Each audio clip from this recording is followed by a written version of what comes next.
Hello, all, and welcome back to the channel. Thank you so much for being here.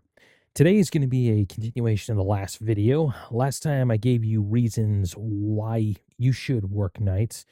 Today we're going to talk about how to actually do this without going completely insane. First and foremost, the discipline that you must have to survive in any job in emergency medicine is going to be taken up a notch if you work nights. And this is going to apply whether you work pre-hospital or in the ED. You have to make a commitment to this lifestyle. And please make no mistake that this is a lifestyle separate from the vast majority of society. It requires a lot from you. But those of us who make a living this way, we will tell you that the trade offs are well worth it. There are several aspects of this that we're going to discuss, but they all combine and will determine whether or not you are going to be successful at this or not. First step is figuring out your pre-work routine. This is best accomplished by using some backwards planning. For me, I have to be ready for a huddle at 7. When I was a medic, I made sure that I was at the firehouse by 6:30 because I worked on a busy truck and both days and night shift would show up early to make sure that crews weren't taking late runs. This meant that I had to leave my house a little after 6 in both cases, so that meant that I needed to be dressed and ready with all my work stuff together prior to that. It also means that we need to have family dinner a little before 6, so I had to make sure that that was done. If you know what times you need to have everything done by, you're going to have a lot lower stress levels because it takes all the guesswork out of it. Second thing, nutrition. I am in the minority on this point because I usually do not eat while I'm at work. I will eat regularly throughout the day.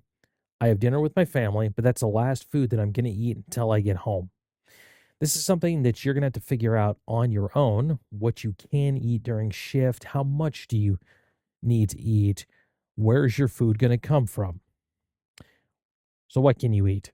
Well, I would recommend trying several different types of foods and seeing if you are able to eat them during shift without it having any sort of adverse effects. The reason that I don't eat is because if I eat anything during the night, my body just tries to put me to sleep, which is why I end up just surviving on coffee and water. Next question would be, how much do you eat? Well, I would recommend bringing more food than what you think you're going to need. That way you can just save what you don't eat, but you can also make sure that you're not going to go hungry. Third part of this, where's your food coming from? This one's easy. Bring your food from home.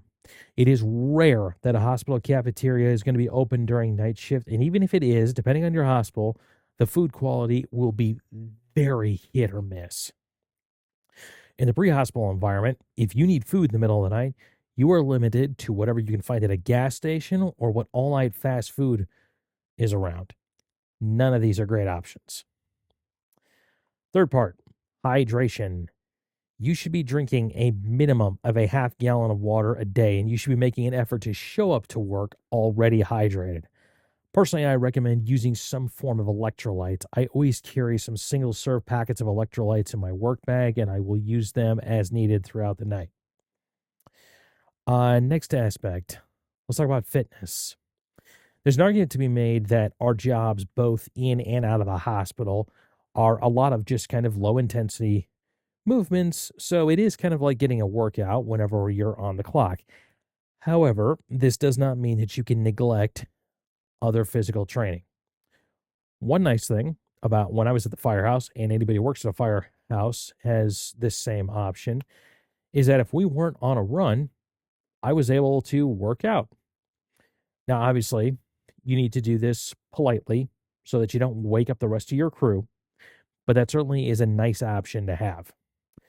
This isn't really an option in the hospital. Most ED nursing schedules are 3 days a week. So in theory, this gives you 4 days a week where you could be making an effort to get to the gym. Everyone should be doing some form of weight training a few times a week, and there is a mountain of evidence for this.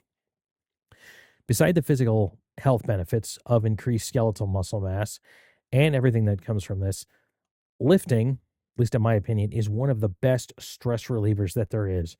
More than once, I have had an absolutely shit night, both in and out of the hospital, and I make an effort to hit the gym before coming home. I usually don't get to the gym when I'm in a stretch of work days because I have to get my son off the bus and I just don't have enough time and I'm not going to get enough sleep. So sometimes I'll take advantage of if I get cut early, sometimes depending on our census in the ED, I'll hit the gym before going home.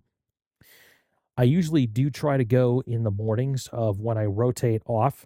This kind of helps burn off any residual stress that I might have left over from work.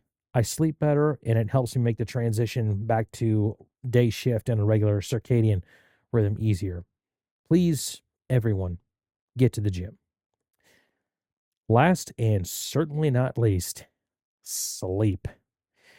This is, without doubt, the most important aspect of general health. And if you work nights, it's even more important.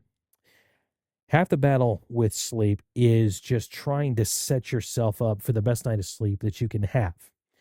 When I get home, I will have a snack. Not anything protein heavy. Protein requires a lot of water to digest and it will raise your body temperature, which is not helpful when you're trying to sleep. I shower, go through the rest of my normal bedtime routine. I close blackout curtains. I try to lower the temperature in my room. And I have a white noise machine on my nightstand that I turn on. Don't scroll your phone. Just set an alarm and put it somewhere that is going to force you to get out of bed when it goes off. If you are in the middle of a work block, sleep as long as you can. When you do get up, I recommend getting outside if possible and start hydrating. If you are rotating off, I recommend trying to get at least 6 hours of sleep, then get up and try to have a somewhat normal rest of your day so that you can go to sleep that night and you'll return to a regular sleep schedule until your next work block. That's all I've got today. Thank you so much for watching. If you have any questions about night shift, please leave them below. If you are a night shifter and have a suggestion about how to better work this shift, please drop a comment below as well. Please hit the like if you found this helpful. Subscribe if you would like to see more. Share this wherever you can, and I will see you on the next one. Bye.